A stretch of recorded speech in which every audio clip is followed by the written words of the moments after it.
Here with Ted Nugent, noted rocker and gun rights and the master advocate. of love songs. I have perfected the love song genre. Without me, your life would be dull.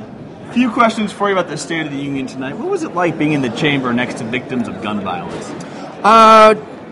Gosh, it was painful knowing that we have engineered recidivism, that our mental health system has failed so thoroughly that people who threaten lives and conduct themselves in dangerous, aberrant behavior and have been alerted, the officials have been alerted by co-workers, fellow students, mothers and fathers of these mass murderers. So I am compelled to cry tears of blood that the recidivism and the slaughter by crazy people goes unabated while we're worrying about how many bullets Ted Nugent has. So I feel the pain because the pain is increased when I listen to the State of the Union address because I've watched the president with his predictable, flowery, feel-good, save the children, end world hunger, insanity. And then I either see him do nothing or do the opposite.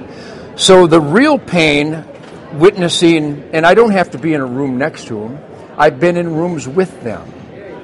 I've been a law enforcement agent since 1982. I conduct federal raids with the heroes of law enforcement after paroled recidivistic maggots. So I'm in the belly of the beast when it comes to good over evil.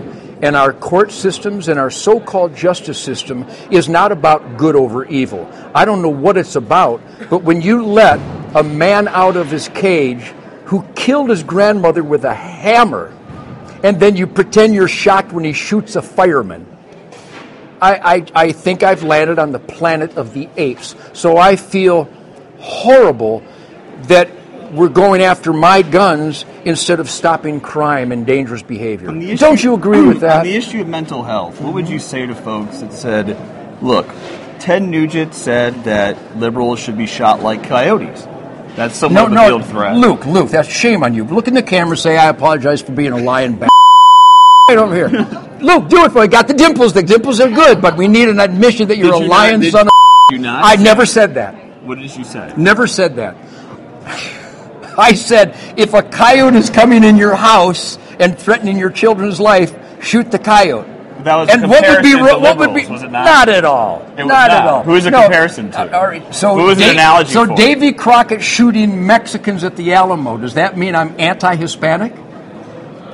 Give it your best shot. Try to answer that question. I'll help you out. Sounds like first word. The analogy, though, was not a comparison to Democrats or liberals. Not at all. You think I would reference the shooting of human beings? Shame on you. How old are you? Did you ever go to school? Do you hang out with other people? Or are you in an isolation chamber to come up with this nonsense? Why does Congressman Lonergan have for brains?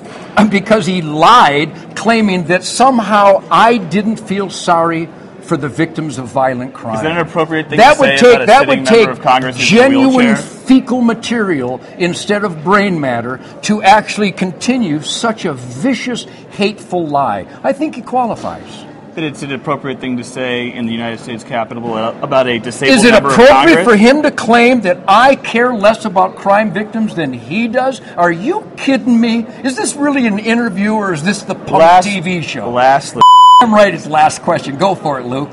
Tonight in the chamber, there was a moment when a lot of folks stood up at the acknowledgement of the brave women of our armed forces coming home from Afghanistan. You chose not to stand up. Was there a reason for that? Both of my legs are shattered. I can't get up and down because of the pain. I'm actually So it's good to clarify that. Listen to me. I am actually foregoing a double knee replacement surgery today to be here tonight. If you actually dare to think that anybody on planet Earth respects or reveres the heroes of the military more than I do, you have brain.